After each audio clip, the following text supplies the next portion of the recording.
Bonjour à tous, c'est Edjohan. Aujourd'hui, on se retrouve pour parler du match Manchester City-PSG avec la qualification de Manchester City. Donc, 4 buts à 1 au total avec une victoire ce soir 2-0. Donc, là, je suis un peu déçu comme du match du PSG parce que, au vu du parcours, voilà, ils ont comme éliminé le Barça, le Bayern, et là, perdre 2-0 dans un match où on va dire ils ont quasi pas existé parce que sur encore le match, ils ont aucun tir cadré. Je sais pas si on peut compter l'occasion à la fin.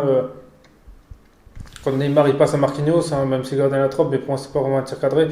Donc voilà, PSG là il perd ce match sans tir cadré du match, donc c'est un peu compliqué. Et en plus que ce soit Marquinhos qui doit venir tirer, c'était compliqué. Ben, la première mi-temps a quand même pas trop mal commencé, donc c'était un peu comme la première mi-temps voilà, au Parc des Princes. Hein, donc ils ont un peu dominé le match, ils ont eu quelques occasions, des occasions ils allaient dans le but, ceux qui avaient la position de balle plutôt, qui étaient les plus dangereux au début. Le problème, c'est sur ces deux matchs, en fait, c'est qu'ils ont fait aucune attaque placée, ils ont marqué sur aucun attaque placée, ils ont juste marqué sur un but sur coup de pied arrêté. Donc, à partir du moment là où on marque pas sur une attaque placée, ben c'est compliqué. Après, City a ouvert le score par Mahrez, voilà, encore un coup avec lui, il aura fait mal au PSG, il aura mis 3 buts en 2 matchs. Ensuite, pareil, comme continuer d'attaquer, même si le terrain était difficile, voilà, ils ont quand même pas lâché jusqu'en première mi-temps. Voilà, la première mi-temps, c'était un peu comme ça, mais c'était un peu comme la première mi-temps au Parc des Princes, sauf que là, ils ont eu moins d'occasions, ils étaient moins dangereux.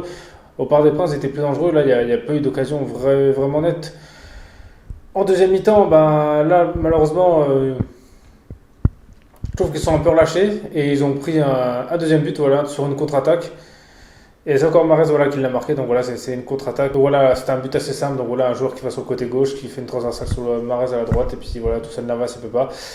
Donc voilà, et sur ce but, c'est encore Florenzi qui est responsable. Florenzi, vraiment, sur ce match, qui a été complètement à la ramasse parce que, hormis ses passes mauvaises, ses placements, justement, sur le deuxième but, pour moi, là, il est encore fautif parce qu'il est à côté du joueur, il se fait prendre encore, voilà, il se fait encore dribbler en vitesse, alors qu'il avait l'avance sur lui, il aurait pu aller vers lui ou le laisser voilà, partir. Je sais pas, sur ce match avec Florenzi, il était vraiment à la ramasse. Sur son côté, voilà, il se faisait dribbler par tout le monde. Niveau passe, c'était pas ça. Voilà, franchement, c'était vraiment un match zéro de lui. Je trouve ça un peu dommage au niveau là que ce soit ça, parce que c'est vrai que lui, il est responsable comme presque sur les deux buts.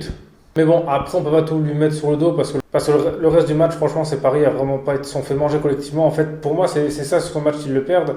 C'est que City, voilà, quand on est sur le papier, ils sont pas une grosse équipe. Voilà, c'est-à-dire quand on aura les noms des deux équipes, on va dire que Paris, pour moi, fait le plus peur en termes de noms voilà, de joueurs. Mais collectivement, City, Guardiola, il a fait quelque chose, il a fait du bon travail, c'est qu'ils sont bons. Paris, le problème, c'est que ça, c'est depuis toujours, justement, ils attendent sur des exploits individuels parce que si on regarde leur match justement contre Bayern Munich par exemple, c'était toujours par exemple Mbappé qui va tout seul, voilà, c'était toujours des exploits individuels mais jamais en attaque placée, ils ont vraiment du mal en attaque placée Paris et là ça montre que collectivement ils sont pas au top du tout. C'est limite zéro, il n'y a pas grand chose, c'est à dire que s'il y a pas un joueur justement qui se détache avec son talent, bah, collectivement il n'y a rien, voilà, il n'y a pas d'une deux, il n'y a pas de jeu de passe, ils font pas de décalage, avec City ils changeaient beaucoup de jeux, Paris ils ont très peu d'occasions comme ça, voilà, la construction du jeu était vraiment mauvaise.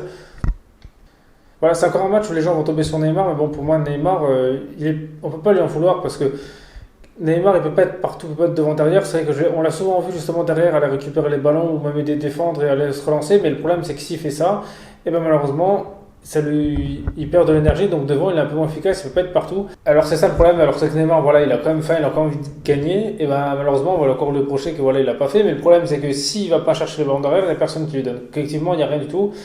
On a bien vu, là, quand Icardi est sorti et que Keane est rentré, ben, il n'y a rien. Voilà, peut-être que l'entraîneur leur dit de rester devant, mais il ne touche pas de ballon parce que personne ne collectivement, c'est zéro. Il y a le milieu, là, il n'y avait rien. Il y a pas de. Je ne sais pas ce qui ne va pas, mais là, tactiquement, c'était vraiment zéro. Il y aurait eu Mbappé, je pense que ça aurait été pareil. Je pense que ça aurait changé le match parce que au match aller, ça a été à peu près pareil. Ils l'ont canassé. Si collectivement, voilà, il n'y a pas quelque chose.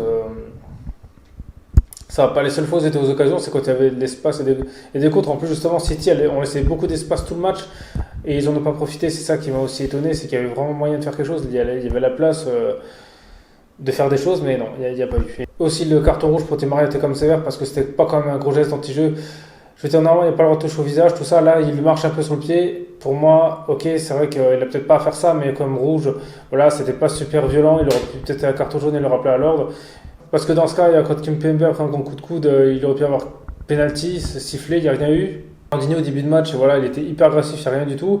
Et puis là, l'arbitre, normalement, qui a Enderera qui a dit que l'arbitre aurait insulté Paredes et que l'arbitre aurait insulté aussi Verratti plusieurs fois.